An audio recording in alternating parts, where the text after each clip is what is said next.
Hi viewers, welcome to our channel. ప్రస్తుతం మనతో పాటు భరద్వాజ్ గారు సీనియర్ జర్నలిస్ట్ ఉన్నారు. వారితో ఒకసారి మాట్లాడదాం. సార్ నమస్కారం సార్. నమస్తే.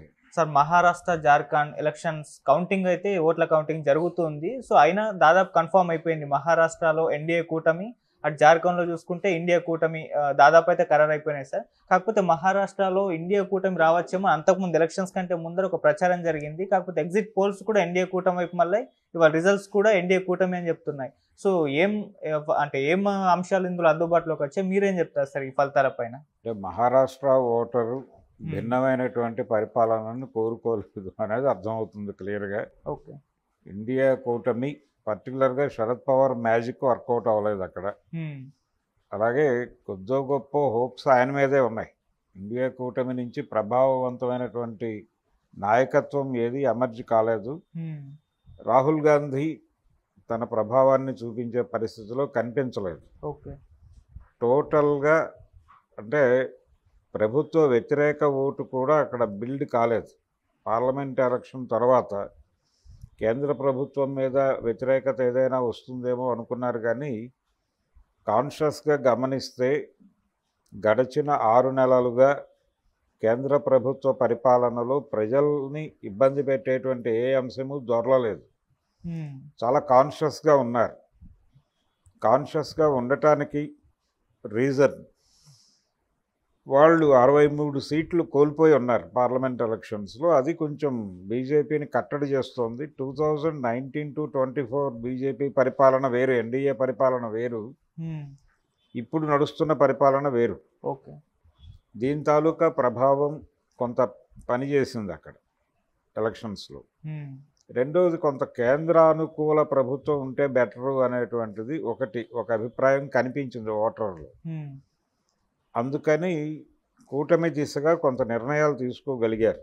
రెండోది, అక్కడ జనాలను ఇబ్బంది పెట్టిన పరిస్థితి లేదు.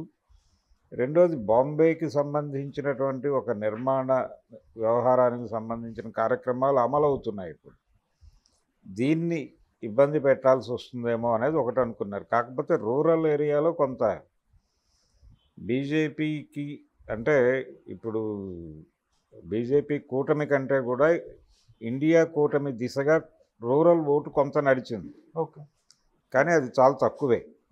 అంటే వ్యవసాయ రంగం మీద శరద్ పవార్ ప్రభావం ఏదో మేరకు ఉంది. ఆ ఏరియాలో ఆయన పట్టు నిలబెట్టుకోగలిగాడు. ఓకే. అంతవరకే పరిమితమైంది. దాని ప్రభావం అర్బన్ ఓటర్స్ మీద పడలేదు. పడకపోవడంతో వీళ్ళు రొటీన్గా అటు వెళ్ళిపోయారు. అంటే కేంద్ర ప్రభుత్వంతో సయోధ్యలో ఉండేటువంటి ప్రభుత్వం అయితే గనక కొంత మనకు ఉపయోగపడుతుంది అనేది వీళ్ళ బేసిక్ అంచనా. ఓకే.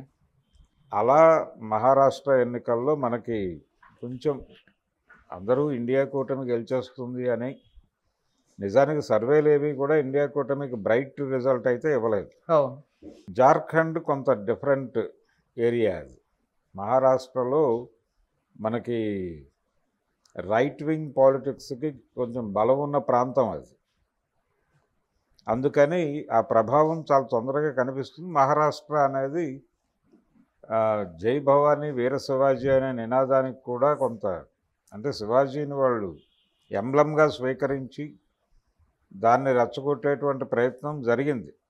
మొదటి నుంచి జరుగుతోంది. అది ఈ రోజున కొత్త కాదు. రెండోది, నాగ్పూర్ వారి కేంద్రం.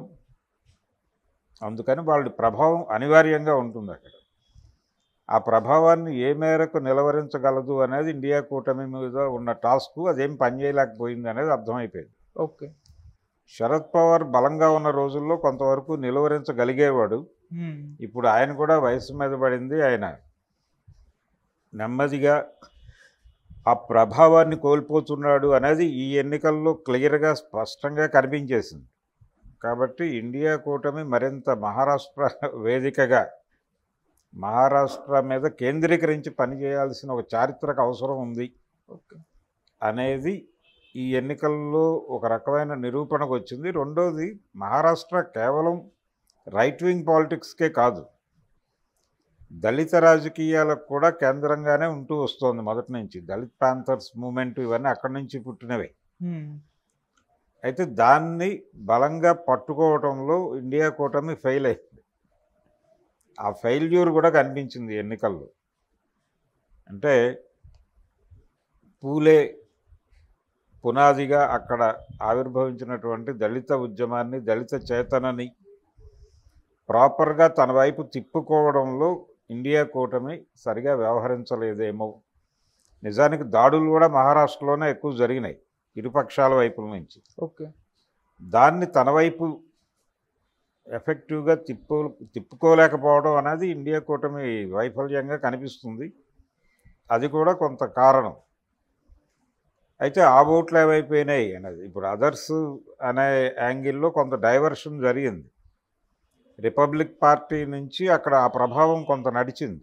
కానీ ఈసారి ఎన్నికల్లో వాళ్ళు కూడా ఎవరు కనిపించలేదు. ఇండిపెండెంట్ ఎమ్మెల్యేలు కొంతమంది కనిపిస్తున్నారు.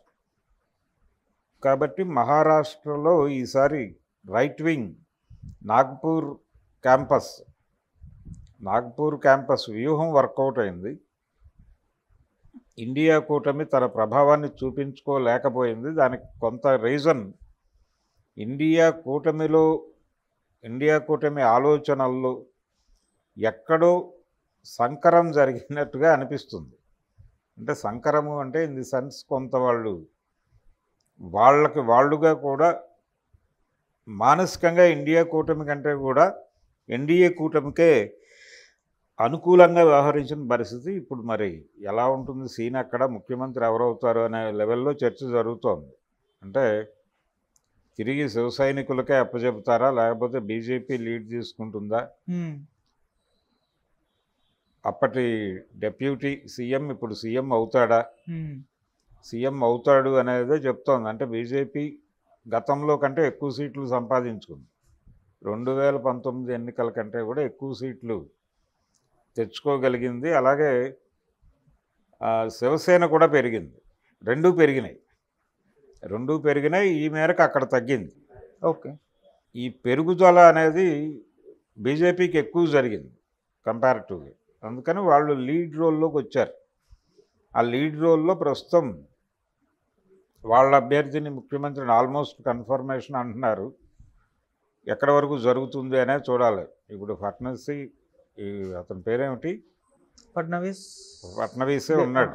అతనికే ముఖ్యమంత్రి పదవి ఇచ్చేటువంటి ఛాన్స్ ఉంది అనేది వినిపిస్తోంది. అతనికి ఇస్తే ఇవ్వటం పట్ల వాళ్ళకు కొంత ఇబ్బంది ఉంది, కానీ ఒప్పుకోక తప్పని పరిస్థితి అయితే ఉంది. ఓకే. కాబట్టి ఒప్పేసుకుంటారనేది అనుకుందాం. ఇప్పుడు ఫడ్నవీస్ నెక్స్ట్ సీఎంగా రేపో ఎల్లుండో ప్రకటన వెలువడుతుంది అనే పరిస్థితి అయితే ఉంది. ఓకే సార్, మహా ఎన్నికల పైన పవర్ స్టార్ పవన్ కళ్యాణ్ గారి ప్రభావం కూడా ఉంది అని అంటున్నారు. ఎందుకంటే ఆయన ఇండియా తరపు నుంచి ప్రచారం చేశారు. ఆయన ప్రచారం చేసిన ప్రాంతాల్లో బీజేపీ హవా కూడా కంటిన్యూ చేస్తుంది. సో ఆయన ప్రభావం ఎంతవరకు ఉంది సార్, మీరేం చెప్తారు? అంటే తెలుగు ఓటర్ల ప్రభావం ఉన్న ప్రాంతాల్లో పవన్ కళ్యాణ్ని వాడారు. అవును. నాగ్పూర్లో చాలా స్పష్టంగా తెలుగు జనాభా, తెలుగు ఓటర్స్ ఉన్నారు.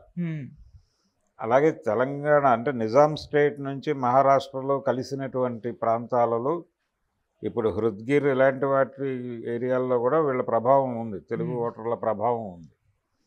అందుకని ఈ ప్రాంతాలన్నిట్లోనూ పవన్ కళ్యాణ్ని బాగానే తిప్పారు, కొంత నడిచింది. అయితే పవన్ కళ్యాణ్ ప్రభావం మాత్రమే అని చెప్పలేము.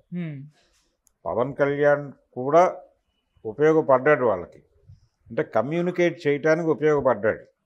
కానీ ఒరిజినల్గానే అక్కడ వేవ్ ఎన్డీఏ అనుకూల వేవ్ ఉంది అక్కడ. ఆ వేవ్ ఉండటం వలన పవన్ కళ్యాణ్ కొంత ఎన్హాన్స్ చేయగలిగాడు. దానికి అతనికి ఉపయోగపడింది. ఇప్పుడు తను పాన్ ఇండియా మార్కెట్లోకి ఎంటర్ కాలేకపోయాను అనేటువంటి ఒక బాధ తరచూ వ్యక్తం చేశాడు ఆయన ఎన్నికల ప్రచారంలో.